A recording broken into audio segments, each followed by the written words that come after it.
AP PCC అధ్యక్షురాలు YS Sharmila ప్రధానమంత్రి నరేంద్ర మోడీని తీవ్రమైనటువంటి విమర్శలు చేశారు. ప్రధానమంత్రి మీద అభినవ గాడ్సే నరేంద్ర మోడీ అంటూ షర్మిల ఘాటైనటువంటి వ్యాఖ్యలు చేశారు.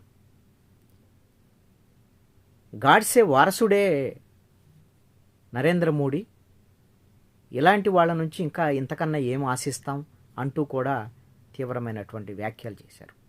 ఎందుకు చేశారు అని అంటే, గ్రామీణ ఉపాధి హామీ పథకం ఆ పేరును ఏదైతే గ్రామీణ ఉపాధి హామీ పథకానికి మహాత్మా గాంధీ పేరుతో ఉండేది.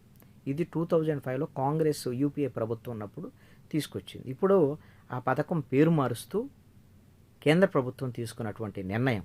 ఆ రోజున నాథూరాం గాడ్సే మహాత్మా గాంధీని హత్య చేశాడు. అలాంటి నాథూరాం గాడ్సేకు వారసుడు ఈ నరేంద్ర మోడీ.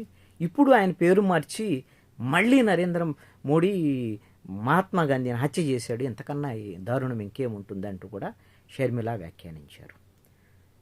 గతంలో మహాత్మా గాంధీ పేరుతో ఉన్నటువంటి జాతిపిత మహాత్మా గాంధీ పేరుతో ఉన్నటువంటి ఏది గ్రామీణ ఉపాధి హామీ పథకం, దాని పేరు మార్చడం అనేటువంటిది ఖచ్చితంగా ఇది దేశద్రోహం కింద చర్య కింద వస్తుంది అంటూ ఆవిడ వ్యాఖ్యానించారు.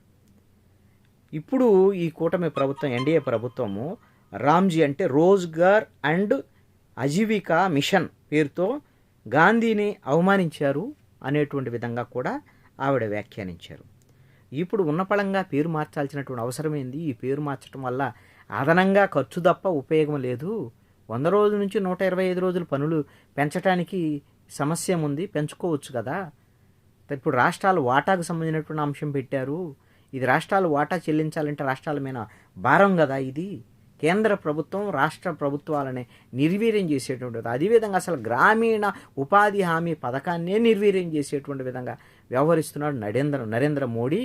ఇది పేదల వ్యతిరేక ప్రభుత్వంగా ఉంది ఎన్డీఏ ప్రభుత్వం అంటూ కూడా తీవ్రమైనటువంటి వ్యాఖ్యలు చేశారు.